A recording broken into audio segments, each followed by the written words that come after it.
My son has no mouth, and yet he must be destroyed. Written by Lucas Horley, the author of the novel, My Eyes. I took up hunting given some of your advice on these posts before.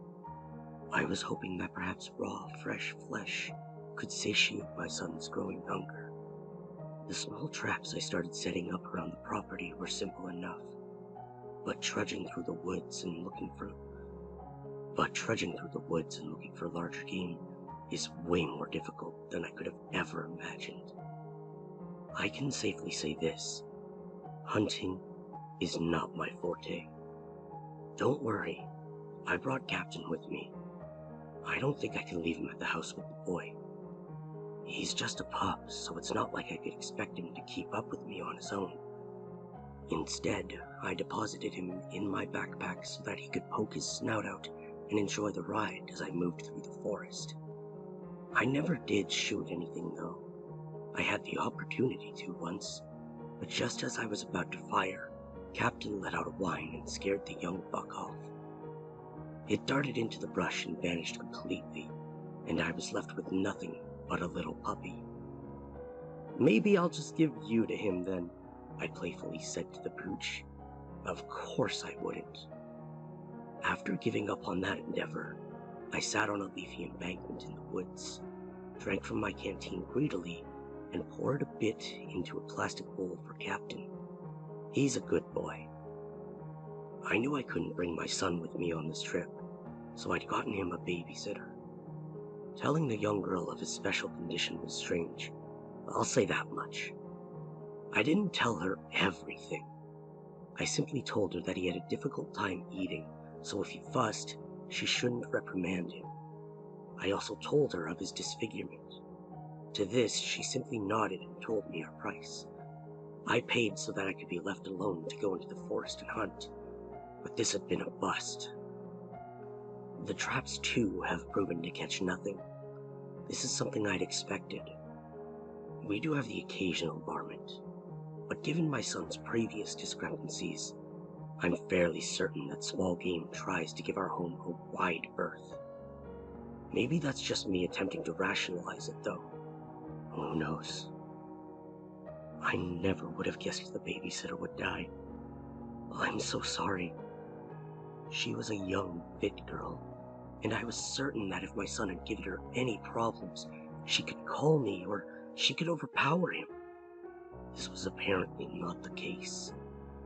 Upon returning home sometime in the afternoon, I was jamming out to some Pearl Jam, with Captain lazily stretching in the passenger seat. I clicked the garage door open and pulled it, sighing and preparing to relieve the young girl of her duties. I reached out for the door leading into the kitchen, with Captain underfoot, and as soon as I pushed the door in, I was slapped in the face with the stench of something not quite right. I'd smelled it before. Metal like pennies in my nose. It was strong and permeated through the house. I rushed through the kitchen, grabbing the frame leading into the den to support my weight. There it was. There he was. He was crouched over the poor girl. She was possibly 15 or 16. Too young for this. It took a long time for my eyes to comprehend what I was looking at.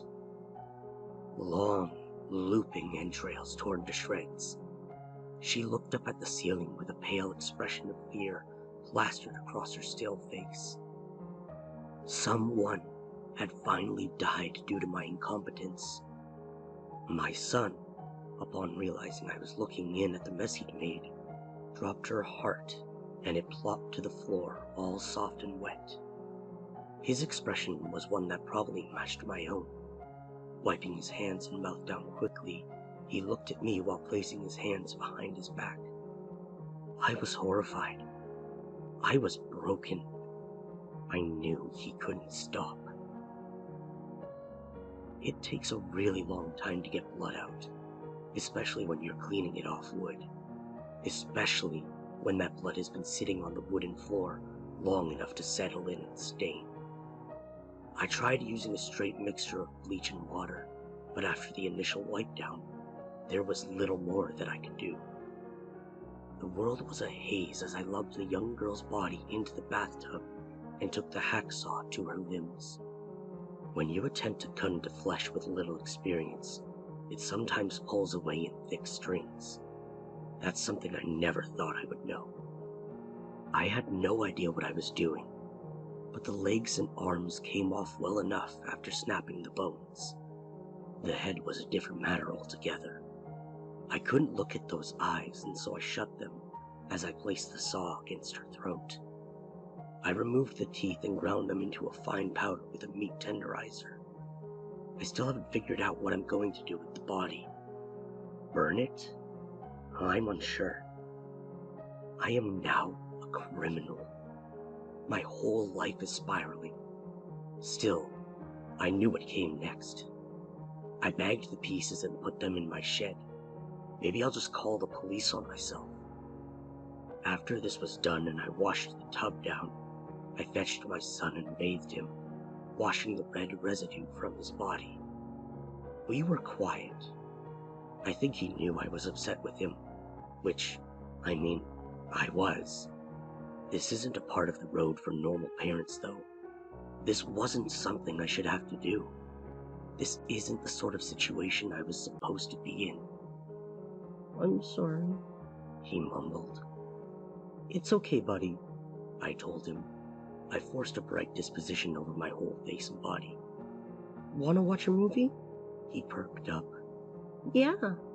I put on Finding Nemo in the living room and we watched it together, laughing at the fun antics of the animated fish on screen.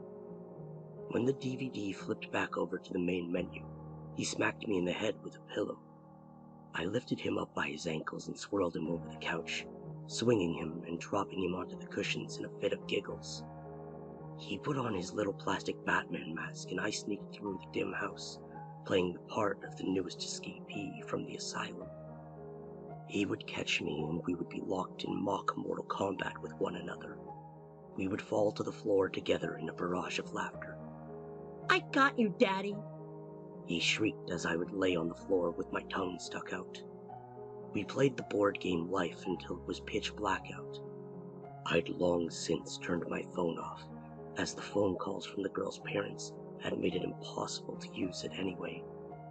I let him win and he laughed in self-satisfaction. Then it was bedtime. I read him a chapter from Harry Potter and clicked his bedside table off, planting a firm kiss on his forehead. He rolled himself into a burrito and I could tell he was tuckered out. I passed Captain snoozing on the couch and I moved to the garage, popping the trunk of my vehicle. There it was. I took the rifle I'd specifically purchased for hunting. Before I could think my way out of it, I marched down the hall, checking the rifle and making sure the safety was off. I pushed in his cracked door, keeping the light off. It takes a really long time to get blood out, especially when you're cleaning it off sheets and bedding. I don't know if I'm an evil man. I hope not. Please, forgive me.